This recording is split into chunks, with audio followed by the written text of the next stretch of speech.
बहुत समय पहले की बात है। एक छोटे से गांव में एक बच्चा था जिसका नाम आरव था। आरव को एक दिन अपने दादा दादी से एक पुरानी किताब मिली। वह किताब बहुत ही रहस्यमय थी और उसमें एक जादुई कहानी छुपी हुई थी, जिसमें एक आजीविका की तलाश में चलने वाला एक योद्धा था। आरव ने वह कहानी पूरी रात तक पढ़ी और सुबह होते ही महसूस हुआ कि कुछ विशेष हो रहा है। उसने देखा कि उसके हाथ में एक चमकता हुआ तलवार है।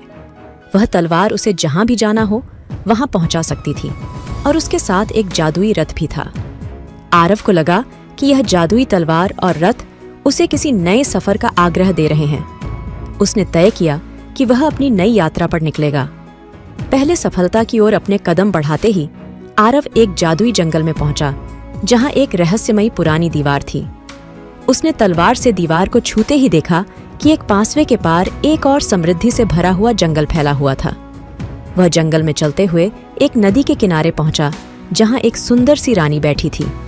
रानी ने आरव को देखा और मुस्कुराकर कहा, तुमने वह दीवार पार की है, तुम बड़े साहसी आरव हो। ने कहा, धन्यवाद रानी, मैं एक योद्धा हूँ और इस जादुई तलवार के साथ मेरा सफर अभी शुरू हुआ। आरव को एक और रहस्यमय जंगल के बारे में बताया, जहां एक जादुई पेड़ था। आरव ने वह जंगल ढूंढने का निर्णय किया और रानी ने उसे एक मानवता भरी यात्रा की शुरुआत के लिए आशीर्वाद दिया। आरव ने जंगल का सफर शुरू किया और बहुत दूर जाने के बाद उसने जादुई पेड़ को पाया। पेड़ के नीचे एक जादुई मछली की अंधकार में चमकती हुई छवि दिखाई दी। आरव ने उस मछली की बातों को सुना और उसने देखा कि मछली कह रही है, तुम मुझे एक सवारी दो और मैं तुम्हारी 3 इच्छाएं पूरी करूंगी। आरव ने तुरंत एक सवारी मांगी और मछली ने अपना वादा पूरा किया।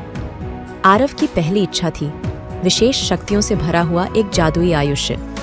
उसकी दूसरी इच्छा थी सभी लोगों को खुशी और शांति मिले। तीसरी इच्छा थी उसके गांव को समृद्धि मिले और सभी लोग खुश रहें। आरव ने इच्छाएं पूरी की और वह मगरमच्छ सवारी पर बैठकर अपने गांव की ओर लौटा। गांव में आने पर उसने देखा कि सभी लोग खुश थे और उसके गांव में समृद्धि की हवा छाई हुई थी। आरव ने सभी को अपनी जायदाद मिली हुई जादुई तलवार के साथ देखा और वह सभी को अपने सफल सफर की कहानी सुनाई। इस कहानी से हमें यह सीखने को मिलता है कि हर किसी के पास कुछ खास है और हमें अपनी इच्छाओं के पीछे पूरी कोशिश करनी चाहिए। जीवन में समृद्धि की कुंजी खुद के हृदय में होती है और हमें दूसरों की खुशियों का हिस्सा बनना चाहिए। आरव ने अपने साहस और संघर्ष से सीखा कि जीवन का हर क्षण हमें कुछ सिखा सकता है और हमें कभी हार नहीं माननी चाहिए। इसी तरह की रोचक कहानियां हमें जीवन के मूल्यों और नैतिकता को समझने में मदद कर सकती हैं। और आप भी याद रखें, हमेशा अपने सपनों का पीछा करें, क्योंकि कभी-कभी सपने हकीकत बन सकते हैं।